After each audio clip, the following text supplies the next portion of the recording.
महाराज द्वय के चरणों में कोटि कोटि नमोस्तु भगवान। महाराज जी, एक दिन मंदिर में दर्शन कर रहा था तो कुछ महिलाएं सामयिक कर रही थी, तो उन्होंने बोला कि मुनि मुद्रा की झलक भी इस युग में होना, इस कलिकाल में होना बड़ी बात है। पर आज भी हम बहुत से ऐसे लोगों को देखते हैं जो मुनियों के दर्शन करने नहीं जाते।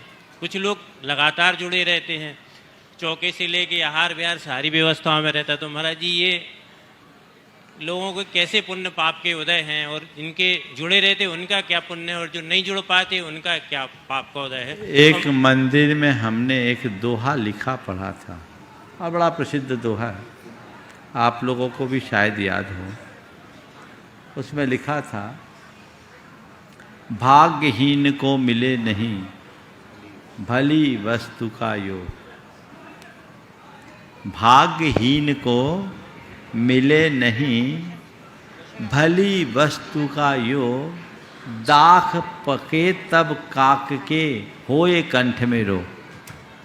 कहते जब दाख यानी अंगूर पकता है तो कौवे के कंठ में रोग हो जाता, बेचारा खा नहीं पाता। तो जिसके कर्म फूटे हैं उनको गुरुओं के दर्शन नहीं मिल सकते। जो भाग्यशाली है उन्हें ये सब मिल सकता है।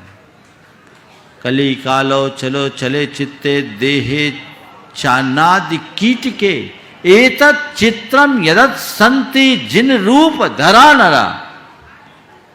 एक कली काल में जब चित्त चलायमान है, शरीर अन्न का कीड़ा है, इस विषम घड़ी में ये बड़ा आश्चर्यजनक है कि आज भी जिन रूप को धारण करने वाले नर हैं, नर रत्न हैं, तो वे सब लोग भाग्यशाली हैं जिन्हें गुरुओं के दर्शन का सौभाग्य मिलता है।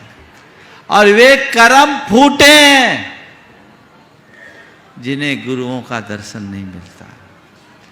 सद्गुरु तो सूर्य के समान होते हैं। सूर्य सब तरफ प्रकाश फैलाता है, और सूर्य का अभिनंदन सारी प्रकृति करती है। करती कि नहीं करती?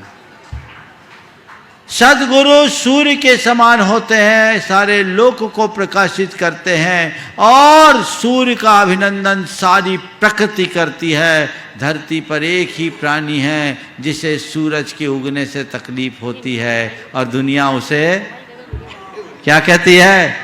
जोर से बोलो, क्या कहती है? तो क्या करोगे? हमें तो हंसों की जमात में रहना है, उल्लुओं से अपने आप की दूरी बना के रखना है। समझ गए? हंस की जमात में रहो, विवेक की दृष्टि रखो। जिसे दिन के उजाले में कुछ ना दिखे उसी को उल्लू कहा जाता है। तो सद्गुरु तो महान है। मुझे स्मरण आ रही है पंक्तियां मेरी भावना के रचयिता जुगल किशोर मुख्तार की। आप सब ने उनकी मेरी भावना तो सुनी ही है, पढ़ते ही हैं, लेकिन उनकी कुछ भावना क्या थी वो भी आज आप सबको परिचय कराना चाहता हूँ। गुरुओं के प्रति क्या भावना थी। उस समय मुनियों के दर्शन नहीं होते थे, और कभी मुनि दर्शन के अभाव में उनका मन तड़प उठा होगा, तब ये पंक्तियां लिखी, एक गजल लिखी। साधु के दर्शन कहीं पाता नहीं, दिल दुखी है दर्द सहा जाता नहीं। साधु के दर्शन कहीं पाता नहीं, दिल दुखी है दर्द सहा जाता नहीं। धर्म की चर्चा थी उनसे जा बजा, धर्म अब ढूंढे नजर आता नहीं। साधु के दर्शन कहीं पाता नहीं, दिल दुखी है दर्द सहा जाता नहीं। धर्म की चर्चा थी उनसे जा बजा, धर्म अब ढूंढे नजर आता नहीं। कौम की किश्ती भंवर में जा फंसी, साधु तारक बिन तरा जाता नहीं। कौम की किश्ती भंवर में जा फंसी, साधु तारक बिन तरा जाता नहीं। और जी में आता है कि मैं साधु बनूं, जी में आता है कि मैं साधु बनूं, साधु बिन साधु बना जाता नहीं। यह है गुरु की महिमा।